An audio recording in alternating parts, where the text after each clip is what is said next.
21 days left, and it's getting scary. I didn't think that it was gonna happen like just immediate. I don't know, bruh. I don't know. About 3 days ago, we had these storms like all through America. All the storms followed the same path of the eclipse that's coming up on the 8th. Look at all the lightning bolts that span from Texas all the way to western New York, northeast Texas to western New York. This is the same exact path and direction as the total eclipse on April 8th. Look at the video of the hailstorm that was going on. People's cars was getting destroyed, bro. Bro. Oh, moon roofs. You just had to fix them Bro, everybody's good.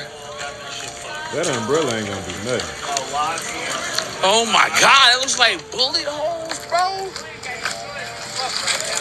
God damn, look at this one over here. Look at that shit. Dude. Yeah, all of our cars are fucked. God doesn't have too many ways he can communicate to us. So when he sends signs like this in the sky with the sun and the moon, right? And we know the history of America. We know that the Most High speaks in Paleo-Hebrew. We got a Paleo-Aleph and a Paleo-Tav, the first and the last. Like, and plenty of people think people out here fear-mongering or doing all this other stuff. We don't, it's just like, some stuff, bro, you can't deny. You can't deny like these, there's no such thing as coincidence in Hebrew. And these are too many of something that's not even real. There's no such thing as coincidence, and that's what we would call this.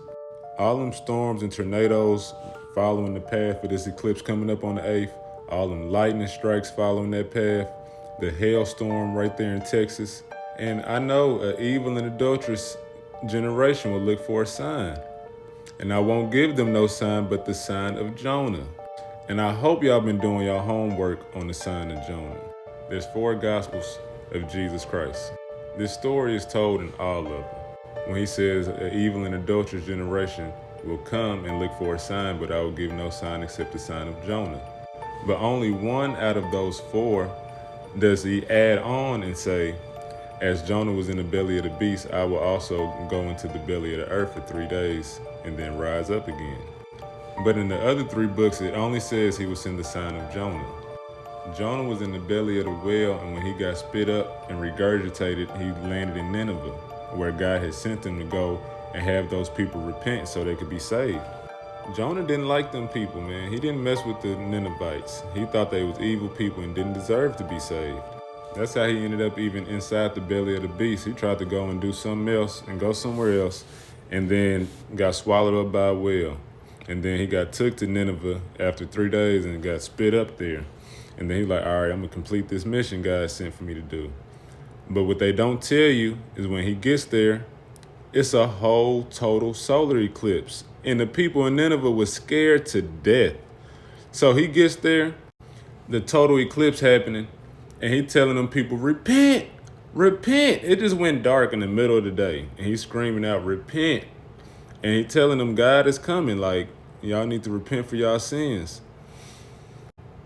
And then we got this eclipse happening, making that X over America, the Tav, 400 years, covenant, a sign, a mark. That's what all of that means. And he's also sending the sign of Jonah, which was symbolized the second coming of man, of Jesus Christ, the Messiah, Yahushua HaMashiach. And I hope you've been reading down here where it's telling you about there being an eclipse in Assyria where Nineveh was. And basically, Jonah was there around that time. So it makes super sense. A lot of people have put that together that Jonah was there screaming to the Ninevites to repent. And it happened during that total solar eclipse on June 15th, 763 BCE. And these are the 8 cities.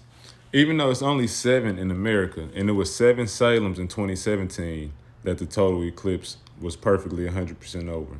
This year is 7 in America, that's 7 Ninevehs, and it's 1 more in Nova Scotia in Canada. And the Nineveh, Indiana one, that's where the longest and highest magnitude of the total solar eclipse on April 8th is supposed to be. So you had 7 Salems, you got 8 Ninevehs, That's Jerusalem or peace. And then you got Nineveh, which is repent. And as y'all know, man, the New Madrid fault is right there in southern Illinois, the most highly active part. In southern Illinois is where the X crosses. And it's called Little Egypt. And that's where the Israelites was took home. They was took from Little Egypt out of bondage and brought to Israel, the promised land.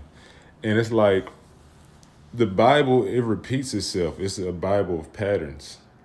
And the prophecy goes, on the day of the Lord, the sun will go dark and He's going to take the Israelites from all four corners of the earth and bring them back to their chosen land. So I just want to see if this is exactly what's going to happen or what's going to happen. But I need answers, bro. And it's getting crazy. We got 21 days left. 21 days left. We got to see what's going to happen.